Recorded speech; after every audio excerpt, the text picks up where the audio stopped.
Hello student, तो crash course का एक और वीडियो लेकर हम आपके सामने आए हैं। इससे पहले भी पार्ट 3 वीडियो बना चुके हैं जिसमें ऑर्गेनिक से रिलेटेड इंपॉर्टेंट क्वेश्चन का कलेक्शन है। आप उसको अच्छे से पढ़ लीजिएगा और ये आपका 4th वीडियो है। इस वीडियो में भी हम बहुत सारे टॉपिक्स लाए हैं, लेकिन टॉपिक्स से पहले हम बच्चों को बता दें कि अब कुछ ही महीने बचे हैं, तैयारी करना बहुत ज़रूरी है। और चूँकि आपके कैरियर का बात है और पूरा अपना 100% उसमें लगा दीजिए, तभी जाके मार्क्स अच्छा आएगा। तो जिन बच्चों को पढ़ने में नहीं मन लगता उनके लिए एक लाइन है कि बहते दरिया में कुछ तो हाथ मारो तुम। चूँकि अब एग्ज़ाम नज़दीक आ गया है और आपके लिए बिल्कुल दरिया ही है सिलेबस।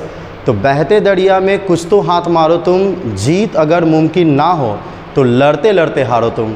क्योंकि अगर हम ऐसे ही हार मान जाते तो कहीं ना कहीं सेटिस्फैक्शन मन में नहीं होगा कि यार बहुत मेहनत कर सकते थे, हम बहुत टैलेंटेड हैं, पर मेरे एक्सेप्टेशन के अकॉर्डिंग मार्क्स नहीं आया। तो होता क्या है ना कि बच्चे मेहनत नहीं कर पाते और मार्क्स मिलता है लास्ट में, उनको तो सोचते हैं काश थोड़ा और पढ़ लेते। तो ये सब झिकझैक बाद में ना रहे, इसके लिए आप बिल्कुल मेहनत कीजिए, अपना सारा जो भी एफर्ट आप लगा सकते हैं बचे हुए महीनों में वो लगाइए और बिल्कुल पढ़ाई कीजिए। तो क्रैश कोर्स का ये वीडियो हम लोग शुरू करने जा रहे हैं। इस वीडियो में आपका आज का टॉपिक पे हम लोग क्या क्या डिस्कशन करेंगे। आज का टॉपिक है freons, electrophilic substitution reaction in halogens, यानी हैलोजेंस में इलेक्ट्रॉन रागी प्रतिस्थापन अभिक्रिया, जिसमें आता है हैलोजिनेशन, सल्फोनेशन, नाइट्रेशन। हिंदी में बोलते हैं हाइलोजनीकरण, सल्फोनीकरण, नाइट्रीकरण। और फिर एक टॉपिक है फिटिग रिएक्शन, यानी आज का जो टॉपिक है वो हैलोएरीन से रिलेटेड है, एरोमेटिक हैलोएल्केन से रिलेटेड है। तो चलिए टॉपिक स्टार्ट करते हैं। फर्स्ट है फ्रेयॉन। फ्रेयॉन्स है क्या और कैसे पढ़ते हैं इसके बारे में, इस पर डिस्कशन करेंगे। इससे बहुत सारा क्वेश्चंस आता है, ऑब्जेक्टिव क्वेश्चंस भी आता है, तो हम आपको बताएंगे कैसे ऑब्जेक्टिव पूछेगा, कैसे सब्जेक्टिव पूछेगा। तो फ्रेयॉन्स यह एक रेफ्रिजरेंट है। रेफ्रिजरेंट का मतलब होता है कि फ्रीज, एसी, कूलर, इन सब में इसका यूज किया जाता है सबसे ज़्यादा। तो फ्रेयॉन एक क्या है, रेफ्रिजरेंट है, हिंदी में उसको प्रशीतक बोलते हैं। ठीक है, तो आप इसके बारे में लिखोगे। फिलहाल ये जान दो ये बनता कैसे है। ये बनता है कार्बन टेट्राक्लोराइड और हाइड्रोजन फ्लोराइड के रिएक्शन से, यानी ठीक है, ध्यान दीजिएगा।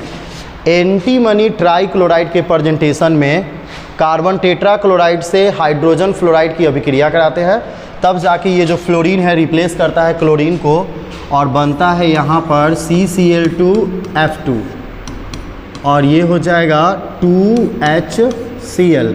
बैलेंस करने के लिए यहाँ भी हम लोग 2 लगाते हैं। वैसे आपको बता दें कि 1 फ्लोरीन भी रिप्लेस करेगा, 2 फ्लोरीन क्लोरीन को रिप्लेस करेगा, 3 भी रिप्लेस करेगा।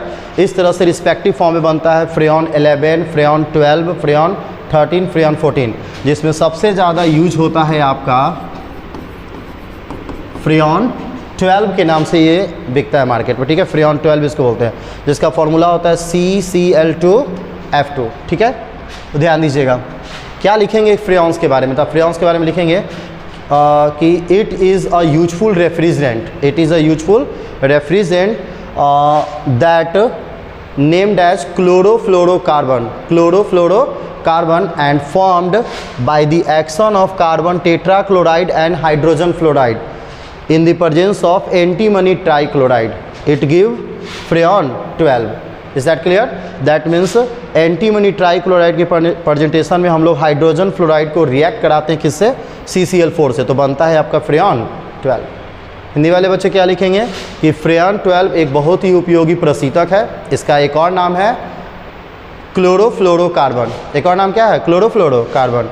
यह कार्बन टेट्राक्लोराइड और हाइड्रोजन फ्लोराइड की रासायनिक अभिक्रिया से बनता है, जो एंटीमनी ट्राइक्लोराइड की उपस्थिति में अभिक्रिया करके क्या बनाता है, फ्रेयॉन 12 बनाता है। आप इतना लिखोगे आपको मार्क्स मिल जाएगा। फिर से आपको बता दें कि इसमें क्या होता है कि अगर आप यहाँ HF से रिएक्शन कराओगे, ठीक है, SbCl3, तो ये भी बनता है CCl3F बनता है और एक HCl बनता है। तो ये मार्केट में बिकता है आपका फ्रेयॉन 11 के नाम से। इसी तरह से CCl4 और अब अगर यहाँ पर हम 3HF मॉलिक्यूल्स कर दें, सेम कैटलिस्ट होगा SbCl3, तो ये हो जाता है क्या कि 3 फ्लोरीन क्लोरीन को रिप्लेस करेगा। ये हो जाता है CClF3 और बाहर निकल जाएगा क्या 3HCl। तो ये मार्केट में बिकता है आपका फ्रेऑन 13 के नाम से। और CCl4 यहाँ पर आप कर दोगे 4HF, कैटलिस्ट यही होगा SbCl3।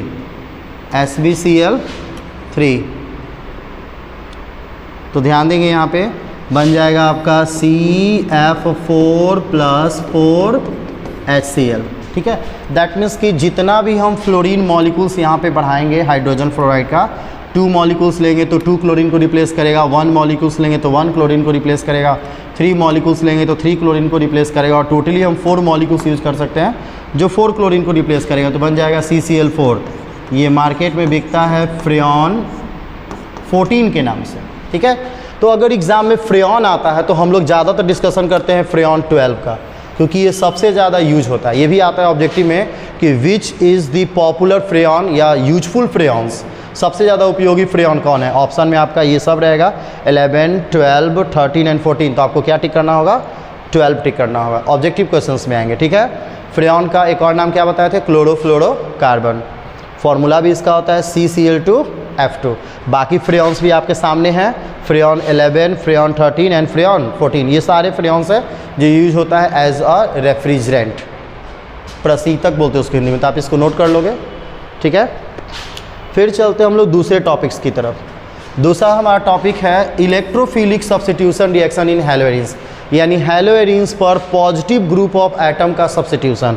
तो देख लेते हैं कि हैलोएरिन्स पे पॉजिटिव ग्रुप का सब्स्टिट्यूशन क्या होगा, कैसे बनेगा।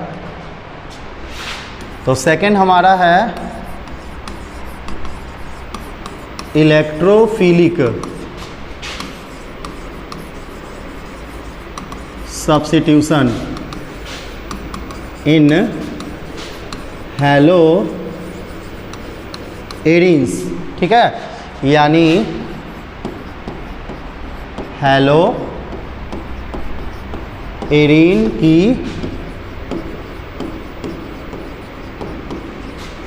इलेक्ट्रॉन रागी प्रतिस्थापन अभिक्रिया। ये क्या होता है इलेक्ट्रोफिलिक, सबसे पहले इसको समझते हैं। तो इलेक्ट्रोफिलिक बहुत आसान है। पॉजिटिव ग्रुप ऑफ एटम अगर कार्बन पर जाकर किसी दूसरे ग्रुप ऑफ एटम को रिप्लेस करता है तो उसको बोलते हैं इलेक्ट्रोफिलिक। और सिमिलर ये काम अगर निगेटिव करे तो इसको बोलते हैं न्यूक्लियोफिलिक। तो न्यूक्लियोफिलिक के बारे में पिछले वीडियो में डिस्कशन कर चुके हैं, SN रिएक्शन, SN1, SN2। अब हम लोग करेंगे किसके बारे में, इलेक्ट्रोफिलिक सब्स्टिट्यूशन के बारे में। तो सबसे पहले ये देखते हैं कि हैलोएरिन्स का जो स्ट्रक्चर है वो होता कैसा है। ये है हैलोएरिन्स। ठीक है, एक बेसिक सा कॉन्सेप्ट है।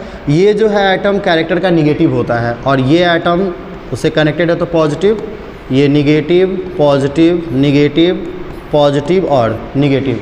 यानी अगर कोई पॉजिटिव ग्रुप ऑफ एटम अगर अटैक भी करता है तो वो किस पोजीशन पर अटैक करेगा, वो अटैक करेगा इस पोजीशन पर, या अटैक करेगा इस पोजीशन पर, क्योंकि यहाँ पर कोई रिप्लेसमेंट पॉसिबल है नहीं। यहाँ तो फंक्शनल ग्रुप का रिएक्शन हो जाएगा। यानी अगर हम इस रिंग की बात करें, हैलोएरिन्स के रिंग की बात करें, तो इस पोजीशन और इस पोजीशन पर पॉसिबिलिटी है। इस पोजीशन को बोलते हैं ऑर्थो और इस पोजीशन को बोलते हैं पैरा। ज़्यादातर ये जो है पैरा पोजीशन पर प्रोडक्ट बनाता है, ऐसा चांस 90% है, जिसको बोलते हैं मेजर। क्या बोलते हैं, मेजर। और यहाँ पर पॉसिबिलिटी प्रोडक्ट बनाएगा इलेक्ट्रोफिलिक, लेकिन यहाँ पर क्या है, माइनर है। यानी आपका 10% चांस है कि यहाँ पर क्या बनेगा, आपका प्रोडक्ट बनेगा। ऑर्थो पर 10% और पैरा पर कौन सा परसेंट, 90%। तो ज़्यादातर एग्जामिनेशन में हम पैरा पोजीशन के प्रोडक्ट को लिखते हैं। तो बस ध्यान ये रखना है कि अगर इलेक्ट्रोफिलिक सब्स्टिट्यूशन रिएक्शन होगा, कोई भी ग्रुप ऑफ एटम से रिएक्ट करेगा, तो उसमें का जो पॉजिटिव एटम है उसको कहाँ लेकर आना है, ortho position and para position पर। दोनों में से अगर एक सेलेक्ट करना हो तो पैरा पोजीशन पर, और अगर दोनों सेलेक्ट करना हो तो ऑर्थो पर माइनर और पैरा पर मेजर। ठीक है, तो देखते हैं कैसा रिएक्शन आएगा इसमें। इसमें आपका रिएक्शन है, फर्स्ट है आपका, फर्स्ट है इसमें आपका हाइलोजिनेशन।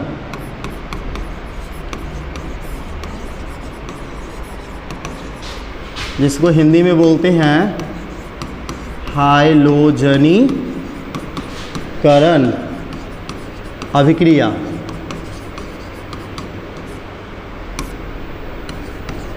तो ये हाइलोजिनेशन क्या होता है, इस पर हम लोग डिस्कशन करेंगे, ठीक है। तो ये देखो हैलोइड्स, रिएक्शन पर ही फोकस करना है, लैंग्वेज हम लोग बना लेते हैं। हैलोइड्स, हाइलोजिनेशन में हम लोग रिएक्ट करेंगे हाइलोजन एटम से, CCl2। कैटलिस्ट यहाँ पर होगा एनहाइड्रस एल्युमिनियम क्लोराइड या फेरिक क्लोराइड, ये कैटलिस्ट है, ठीक है। अब ध्यान देना है कैसे प्रोडक्ट बनेगा, बहुत आसान है। इसमें जो है एक ग्रुप ऑफ एटम होता है निगेटिव और एक ग्रुप ऑफ एटम क्या होगा, पॉजिटिव। इलेक्ट्रोफिलिक सब्स्टिट्यूशन में हम क्या बताए थे कि आपको कहाँ पे प्रोडक्ट बनाना है, आइदर एट दी ऑर्थो या आइदर एट दी पैरा, या तो ऑर्थो या तो पैरा पर बनाना है। यानी जो भी इसमें प्लस वाला ग्रुप ऑफ एटम होगा वो कहाँ अटैक करेगा, ऑर्थो पर, और ऐसे प्रोडक्ट बना देना है। यानी ये रहा Cl और यहाँ Cl, ठीक है, एक ये बन जाएगा। या फिर अगर यहाँ पर वो प्रोडक्ट आप बनाइएगा तो आप ऐसे लिख सकते हैं, ठीक है। ये प्रोबेबिलिटी है आपका क्या होगा, 10% माइनर है, कम बनेगा, और ये प्रोबेबिलिटी है 90% मेजर है, ज़्यादा बनेगा। जहाँ भी अटैच होगा वहाँ से रिप्लेस करेगा हाइड्रोजन, वो इस निगेटिव वाले एटम के साथ मिलकर क्या बनाएगा, HCl। तो एग्जामिनेशन में अगर आपको लिखना हो तो आप ये वाला ज़्यादा प्रेफर करेंगे लिखना, अगर आप मेजर माइनर करके दोनों लिख देते तो उससे कोई दिक्कत नहीं है। तो अगर आता है एग्जामिनेशन में हाइलोजिनेशन रिएक्शन, आप क्या लिखोगे, आप वेरी सिंपल लिखोगे क्या, when haloarene react with halogen atom like chlorine bromine in the presence of anhydrous aluminum chloride, it give electrophilic substitution on the ortho or para position. Is that clear? On the ortho and para position। और आप ये reaction बना दोगे, आपको halogenation का marks मिल जाएगा। या फिर हिंदी मीडियम वाले क्या लिखेंगे, हाइलोजनीकरण अभिक्रिया लिखेंगे कि वह रासायनिक अभिक्रिया जिसमें क्लोरो एरीन या फिर हैलोएरीन को हाइलोजन परमाणु जैसे क्लोरीन या ब्रोमीन के साथ अभिक्रिया कराते हैं, क्लोरीन या ब्रोमीन के साथ निर्जल एल्युमिनियम क्लोराइड की उपस्थिति में अभिक्रिया कराते हैं, तब इलेक्ट्रॉन रागी Cl+ ऑर्थो या पैरा स्थान पर प्रतिस्थापी उत्पाद बनाता है, ऑर्थो या पैरा स्थान पर प्रतिस्थापी उत्पाद बनाता है, उसे कौन सी अभिक्रिया कहते हैं, हाइलोजनीकरण अभिक्रिया कहते हैं। आप इसका नेमिंग भी लिख देंगे, इसका नेमिंग क्या होगा, 1,2-डाई क्लोरो एरीन, या इसको बेंजीन भी बोल सकते हैं। इसका नाम क्या हो जाएगा, 1,4-डाई क्लोरो एरीन। क्या बताए थे, ये माइनर है और ये क्या है, मेजर है, ठीक है। ये माइनर प्रोडक्ट है और ये क्या है, मेजर प्रोडक्ट है। तो आप इस तरह से भी आप लिख सकते हो। तो ये था कौन सा रिएक्शन, हाइलोजिनेशन।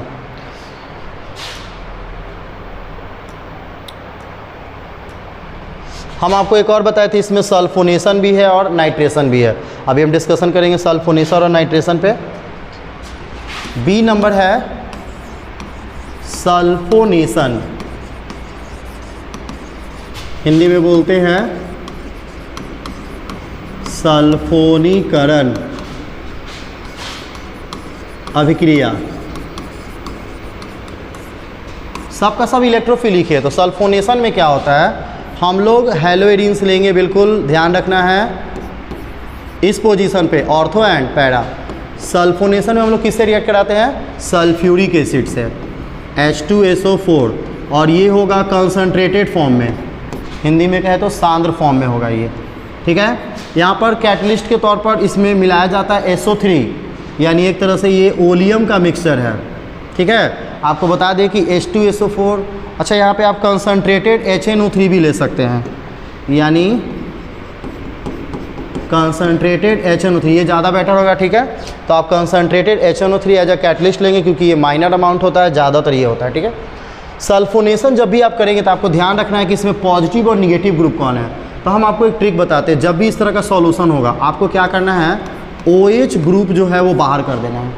जैसे ही OH ग्रुप बाहर करेंगे इसके अंदर बच जाएगा SO3+, ठीक है। यही है इलेक्ट्रोफिलिक, इसी को बोलते हैं क्या, इलेक्ट्रोफाइल, इलेक्ट्रोफिलिक। ठीक है, यही ग्रुप ऑफ एटम कहाँ अटैक करेगा, ऑर्थो या पैरा पोजीशन पर। तो अब बहुत आसान है, यहाँ और यहाँ कहीं भी अटैच कर दो। आप क्या लिखोगे, Cl, और यहाँ अटैच कर दोगे SO3H, या फिर आपको हम एक और ऑप्शन दिए थे, आप कहाँ अटैच करोगे, यहाँ पे अटैच कर दोगे SO3H। जहाँ भी अटैच होगा वहाँ से क्या रिप्लेस करेगा, हाइड्रोजन, आइदर इधर ऑर्थो या पैरा। तो वो हाइड्रोजन इस OH के साथ मिलेगा, यानी H और OH के कॉम्बिनेशन से हमारा एक प्रोडक्ट बाहर निकल जाएगा, क्या, वाटर। क्या बाहर निकल गया, वाटर। तो ये ध्यान रखना है सल्फोनेशन। लैंग्वेज कैसे बनाएंगे, बहुत आसान है, लिखोगे वेन क्लोरोबेंजीन और हेलोएरिन, क्लोरोबेंजीन, हेलोएरिन, कुछ भी यूज कर सकते हो। हेलोएरिन यूज करोगे तो आप यहाँ पे ब्रोमीन भी पुट कर सकते हैं, दूसरा हाइड्रोजन एटम भी। तो आप लिखोगे when हेलोएरिन treated with concentrated solution of H2SO4 in the presence of concentrated solution of HNO3, it form electrophilic substitution product on the ortho और पैरा, on the ortho और पैरा। ये हो गया, ठीक है। आप इसका नाम लिख सकते हो, क्या, इसका नाम हो जाएगा 2-क्लोरो बेंजीन सल्फोनिक एसिड। ठीक है, फिर से बता दीजिए कौन सा प्रोडक्ट है, ये माइनर है, और इसका नाम क्या हो जाएगा, इसका नाम हो जाएगा 4-क्लोरो।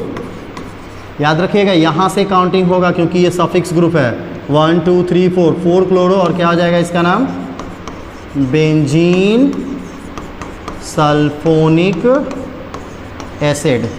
तो लैंग्वेज बनाना बहुत आसान है, आप ऐसे लिख सकते हो। हिंदी मीडियम वाले क्या लिखेंगे, बहुत आसान है, देखो क्या लिखेंगे, सल्फोनीकरण वह रासायनिक अभिक्रिया है जिसमें हेलोएरिन को सांद्र सल्फ्यूरिक अम्ल और सांद्र नाइट्रिक अम्ल के मिश्रण के साथ गर्म करते हैं, तब ऑर्थो या पैरा स्थिति पर, ऑर्थो या पैरा स्थिति पर इलेक्ट्रॉन रागी प्रतिस्थापी उत्पाद, आप SO3 का जिक्र भी वहाँ कर सकते हैं ब्रैकेट में, इलेक्ट्रॉन रागी प्रतिस्थापी उत्पाद 2-क्लोरोबेंजीन सल्फोनिक एसिड बनता है या 4-क्लोरोबेंजीन सल्फोनिक एसिड बनता है। फिर से बता दें कि इन दोनों को आप अलग अलग नहीं लेके चलेंगे, ये है 10% और ये है 90%। ये मेजर चांस है कि बनेगा पैरा पोजीशन पे प्रोडक्ट, और माइनर चांस है कि कहाँ बनेगा, ऑर्थो पोजीशन पे प्रोडक्ट। आप ये रिएक्शन लिख दोगे अपने स्टेटमेंट के साथ, आपको मार्क्स मिल जाएगा सल्फोनेशन का। तो जिक्र करते हैं हम लोग नेक्स्ट रिएक्शन की तरफ, जो बिल्कुल इसी से रिलेटेड है, सिमिलर है, वो है आपका नाइट्रेशन, यानी C नंबर।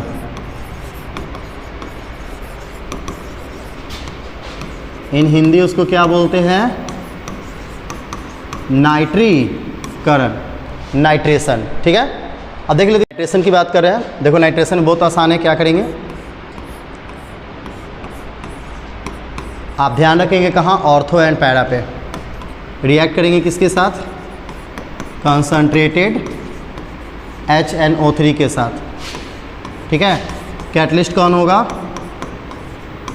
Concentrated H2SO4। फिर से हम आपको याद दिला दें कि यहाँ पर एक मिस्टेक हो गया, इसको थोड़ा सा देख लीजिएगा। क्या देखना है, यहाँ पे हम यूज़ किए थे कंसंट्रेटेड HNO3, जो नहीं होगा यहाँ पर क्या यूज़ होता है, SO3 और कंसंट्रेटेड H2SO4 का जो सॉल्यूशन है उस मिक्सचर को बोलते हैं ओलियम, जिसका फॉर्मूला होता है, अगर आप इसको ऐड कर दोगे तो एक फॉर्मूला आता है H2H2O7। तो ओलियम यूज होता है यहाँ पे, कंसंट्रेटेड HNO3 को ड्रॉप कर देंगे और क्या यूज करेंगे, SO3। बस ये ध्यान रखना है, बाकी कोई दिक्कत नहीं है। यहाँ पे तो हम लोग यूज कर ही रहे नाइट्रेशन में कंसंट्रेटेड H2SO4। ठीक है, क्या बताए थे कि ऐसे सॉल्यूशन में से इलेक्ट्रोफिलिक और न्यूक्लियोफिलिक कैसे अलग अलग कर दे, तो बहुत आसान है। यहाँ से OH माइनस वो बाहर निकाल देंगे, जो बच गया वो क्या हो जाएगा, प्लस। इसी प्लस को क्या करना है, ऑर्थो पोजीशन या पैरा पोजीशन पर अटैच कर देना है। ठीक है, यानी हमारा प्रोडक्ट बन के रेडी हो गया, और यहाँ पर क्या हो जाएगा, Cl, और ये हो जाएगा NO2, या पैरा पोजीशन पर क्या करेंगे, NO2। जहाँ भी NO2 अटैच होगा वहाँ से क्या रिप्लेस करेगा, H, ये OH के साथ मिलकर क्या बनाएगा, H2O। तो आपका इलेक्ट्रोफिलिक सब्स्टिट्यूशन बन के रेडी हो गया।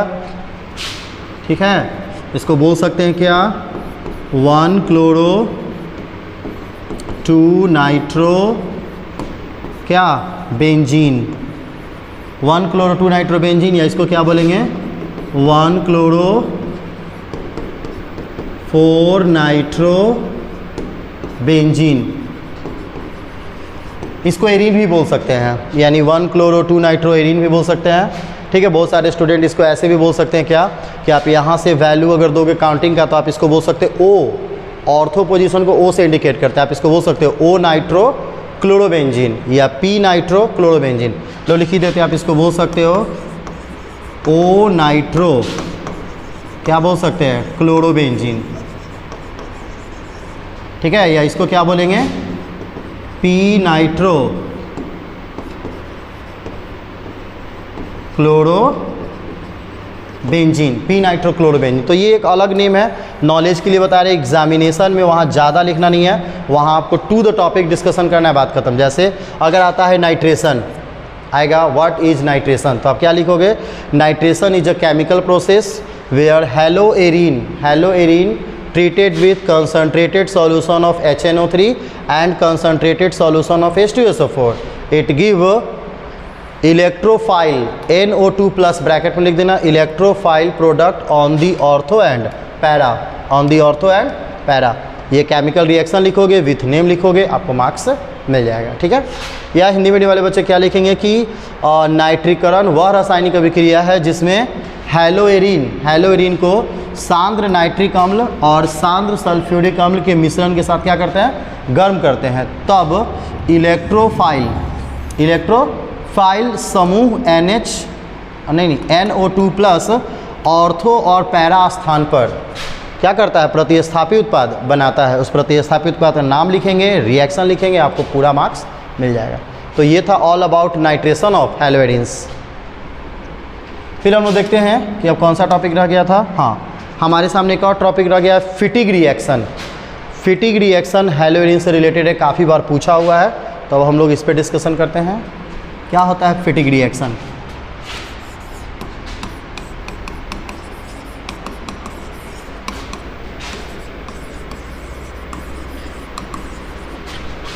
फिटिग, इसको फिटिंग भी बोलते हैं कहीं कहीं, इससे कोई दिक्कत नहीं है। ये है फिटिग अभिक्रिया। क्या होता है फिटिग अभिक्रिया, इसको थोड़ा समझ लेते हैं, देख लेते हैं फिटिग अभिक्रिया क्या होता है। ठीक है, तो फिटिग अभिक्रिया क्या होता है, हेलो एल्केन में आप पढ़े थे वर्ट्स रिएक्शन, उसी का सिमिलर हेलोएरीन्स में कहते हैं फिटिग रिएक्शन। होता क्या है, इसमें हम लोग हेलोएरीन का 2 मॉलिक्यूल्स लेते हैं और इसको हम लोग रिएक्ट करा देते हैं 2 मॉलिक्यूल्स ऑफ सोडियम से। आप कहोगे सर 2 मॉलिक्यूल्स क्यों, बताते हैं। कैटलिस्ट होगा एनहाइड्रस ईथर, एनहाइड्रस क्या होगा, ईथर। तो आपको बता दें, देखो क्या होता है, अगर हम 1 मॉलिक्यूल्स लेते हैं तो ये क्लोरीन को रिप्लेस कर देगा, बन जाएगा NaCl। तो ये जो आयंस है फिनाइल आयन, ये कुछ प्रोडक्ट नहीं बना पाएगा। जैसे ही हम 2 मॉलिक्यूल्स लेते हैं 2 क्लोरीन को रिप्लेस कर देगा। तो ये जो डबल फिनाइल आयन है, यहाँ पे कार्बन है, कार्बन में सेल्फ कॉम्बिनेशन कैपेसिटी होती है जिसको कैटिनेशन कहते हैं। ये क्या करेगा, सेल्फ से कंबाइन होकर, बिल्कुल अगर यहाँ है तो आप यहाँ पर ही ऐसे करके बना सकते हैं, और बाहर क्या निकल जाएगा 2NaCl। इसको बोलते हैं डाईफिनाइल। क्या बोलते हैं, डाईफिनाइल। और इसी प्रोसेस को बोलते हैं फिटिग रिएक्शन। इसी प्रोसेस को क्या बोलते हैं, फिटिग रिएक्शन। तो फिटिग रिएक्शन बहुत आसान है, देखिए क्या लिखेंगे, when 2 molecules of haloarene react with 2 molecules of sodium in the presence of anhydrous ether, in the presence of anhydrous ether, it react to form diphenyl, it react to form diphenyl called Fittig reaction. और आप ये equation लिखोगे, उसके सामने बिल्कुल आपको marks मिल जाएगा। यहाँ पे आप क्लोरीन के जगह ब्रोमीन का भी यूज कर सकते हैं, यानी यहाँ पर आप सेम एक और एग्जांपल दे सकते हैं। आप ऐसे लिख सकते हो 2 molecules of bromine react with 2 molecules of sodium, catalyst वही होगा एनहाइड्रस। एनहाइड्रस क्या होगा, ईथर। ये सोडियम क्या करेगा, ब्रोमीन को रिप्लेस करेगा, और कैटिनेशन के कारण दोनों फिनाइल ग्रुप अटैच हो जाएगा और अटैच होकर एक प्रोडक्ट बनाएगा डाईफिनाइल। तो इस प्रोडक्ट में ज़्यादातर डाईफिनाइल बनता है। अब इससे रिलेटेड ऑब्जेक्टिव क्वेश्चंस क्या आएंगे? ऑब्जेक्टिव क्वेश्चंस आएंगे, आपको दे देगा कि methane can not sorry benzene, चूंकि इससे डबल बनेगा तो एक रिंग तो बन नहीं सकता, बेंजीन नहीं बन सकता, तो आएगा benzene can not formed by this method. Option में होगा फिटिक, आपको फिटिक चुनना होगा। या कभी कभी पलट के क्वेश्चन आ जाता है कि फिटिक reaction can not give the given product, तो गिवन प्रोडक्ट में देखना है कि बेंजीन है कि नहीं। फिटिक प्रोसेस से आप बेंजीन नहीं बना सकते, वो मोनोमॉलिक्यूल्स है, मोनोमॉलिक्यूल्स रिंग है। बाकी इसमें डाई बनेगा, टेट्रा बनेगा, हेक्सा बनेगा, इसमें ऑड नंबर वाला रिंग का प्रोडक्ट नहीं बनेगा। ठीक है, तो ये था फिटिक रिएक्शन। आप इसको हिंदी में क्या लिखोगे कि जब हेलोएरिन को सक्रिय धातु सोडियम के 2 अणु के साथ निर्जल ईथर की उपस्थिति में अभिक्रिया कराते हैं, तब यह क्लोरीन परमाणु को प्रतिस्थापित करता है, जिसके कारण डाईफिनाइल बनता है। क्या बनता है? डाईफिनाइल बनता है। इसी को कौन सी अभिक्रिया कहते हैं? फिटिक अभिक्रिया कहते हैं। आप एग्जाम्पल्स में ये दोनों लिखोगे, आपको मार्क्स मिल जाएगा। इस प्रक्रिया द्वारा क्या नहीं बनाया जा सकता है? फिटिक प्रक्रिया द्वारा बेंजीन आप नहीं बना सकते, तो ज़्यादातर ऑप्शन में बेंजीन देखना है कि नहीं बन सकता। या इससे रिलेटेड एक है हेलोएल्केन में विटर्ज रिएक्शन, वाट्स रिएक्शन भी उसको बोलते हैं, उस प्रोसेस से मीथेन नहीं बन सकता, ऑड नंबर वाला कार्बन नहीं बन सकता, मीथेन नहीं बन सकता, प्रोपेन नहीं बन सकता, पेंटेन नहीं बन सकता। जब भी बनेगा तो इथेन बनेगा, ब्यूटेन बनेगा, यानी इवन नंबर वाला बनेगा। तो ध्यान ये रखना है, वाट्स रिएक्शन से बेंजीन नहीं बन सकता, फिटिक रिएक्शन से वाट्स रिएक्शन से मीथेन नहीं बन सकता, फिटिक रिएक्शन से बेंजीन नहीं बन सकता। तो ये था आज का टॉपिक। आज के टॉपिक पे हम लोग क्या क्या डिस्कशन किए, एक बार फिर से नज़र डाल लेते हैं। आज के टॉपिक पे हम लोग डिस्कशन किए फ्रेऑन, काफ़ी इंपॉर्टेंट है, आप क्वेश्चन बैंक में देख सकते हैं। इलेक्ट्रोफिलिक सब्स्टिट्यूशन रिएक्शन, इलेक्ट्रॉन रागी, और हाइलोजिनेशन, हाइलोजनीकरण, सल्फोनेशन, सल्फोनीकरण, नाइट्रेशन, नाइट्रीकरण, और फाइनली फिटिक रिएक्शन। तो ये सारे टॉपिकों को आप अच्छे से पढ़ लेंगे। आई होप आपको वीडियो पसंद आया होगा। अगले वीडियो में हम फिर बहुत सारे टॉपिक्स लेके आएंगे। वो चैप्टर होगा एल्कोहल फिनॉल ईथर, क्योंकि हेलोएरिन से हम आपको 4 वीडियोस दे चुके हैं और सारा क्वेश्चन हम बनवा चुके हैं। अगला हमारा चैप्टर होगा एल्कोहल फिनॉल एंड ईथर। ठीक है, तो इस वीडियो को अच्छे से पढ़िए। तब तक के लिए सबको have a nice day, bye bye.